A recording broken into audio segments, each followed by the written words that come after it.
안녕하세요. 오늘은 여러분들과 함께 과연 나쁜 쪽은 누구일까에 대한 이야기를 나누고 싶습니다. 너가 잘했고 내가 못했고 너가 못했고 내가 잘했고 수많은 어떤 반론 속에서 우리는 생활하기도 하는데요. 우리가 그때 누군가를 비난하고 또 응어리진 마음을 풀지 못해서 그게 계속 화로 돋궈지는 경우 항상 어떤 나쁜 쪽을 지정해버리는 그런 경우가 발생합니다. 오늘 그 부분에 대해서 함께 이야기를 나누고자 합니다. 여러분, 수필의 마지막 결론에서 누군가를 나쁘게 비판하면서 또는 자기 속에 응어리진 걸 모두 쏟아내면서 비난하는 그런 결론을 본 적이 있으신가요? 아마 없으실 겁니다. 글을 적어 나가면서 그 온갖 섭섭했고 속상했고 또 서로 간에 나빴던 여러 가지 상황을 전개해 갈 수는 있지만 결론으로 너가 그래 잘못했어. 너는 정말 나에게 잘못한 거야. 원수야. 이렇게 결론 짓는 경우는 거의 없죠. 왜 그런지 생각해 본 적이 있으신가요? 항상 나쁜 쪽은 너, 잘한 쪽은 나. 이렇게 결론 짓는 게 옳았을까요? 어땠을까요?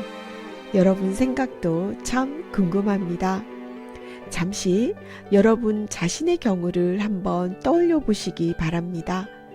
혹시나 누군가와의 관계 속에서 마음속에 맺힌 응어리 때문에 너무나 상대방이 비난이 되고 또 좋지 않은 감정만이 점점점 쌓여갔던 그 경우 여러분은 어떠셨는지요?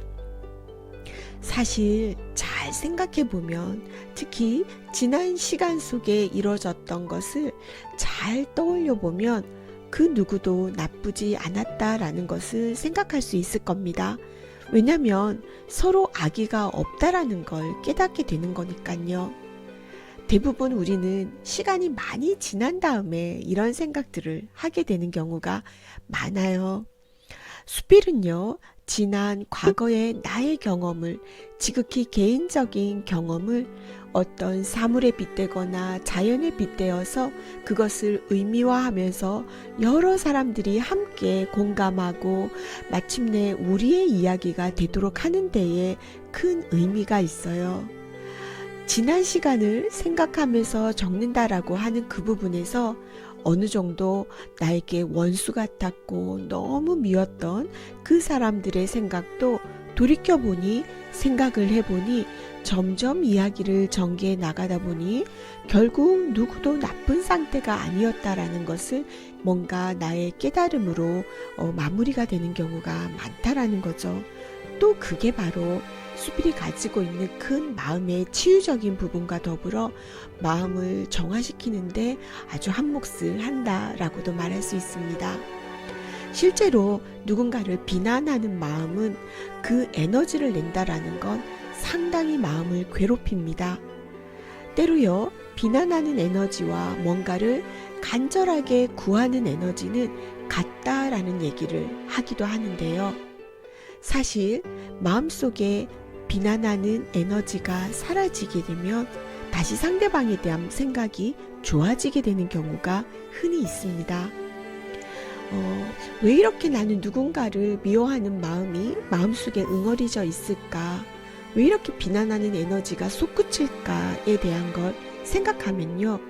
사실은 애매모호한, 떨떠름한, 뭔가 속마음이 개운하지 않은 그 심정 때문에 자꾸만 누군가를 나쁜 쪽으로 정하려고 하는 마음이 생기는 건 아닌지 한번 생각해 보시기 바랍니다.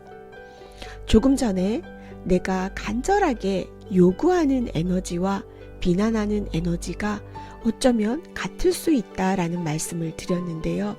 실제로 마음속에서는 비난하는 에너지가 점점 사라지면 인간관계는 좋아지기 마련입니다. 우리가 이런 걸 또 다른 말로 마음속에 응어리진 게 풀리면 모든 게 좋아진다.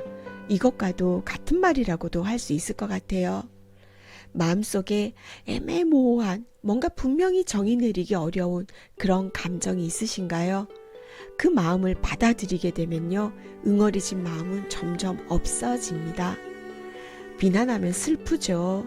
사실은 그 기분을 가만히 바라다 보면 어쩔 수 없었구나 하는 결론에 이르기도 합니다.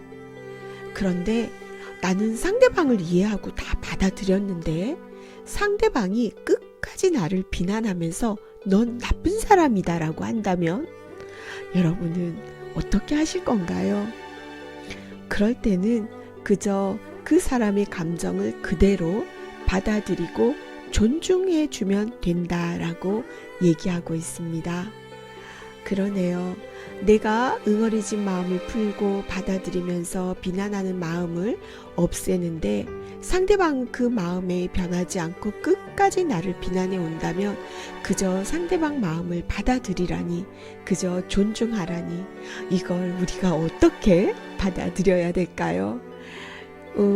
아주 단순하게 생각을 하며 뭐야 이거, 나 이럴 수 없어, 굉장히 화가 나는데 라고 생각할 수 있지만 여러분, 수필 한 편 썼던 그 마음과 결론을 내렸던 그 심정을 한번 되돌아보시기 바랍니다. 애매모호한 감정을 계속 가져가야 한다라는 건 결국 내가 그냥 받아들이는, 어쩔 수 없다고 받아들이면 비난할 필요도 없다라는 걸 깨닫게 됩니다.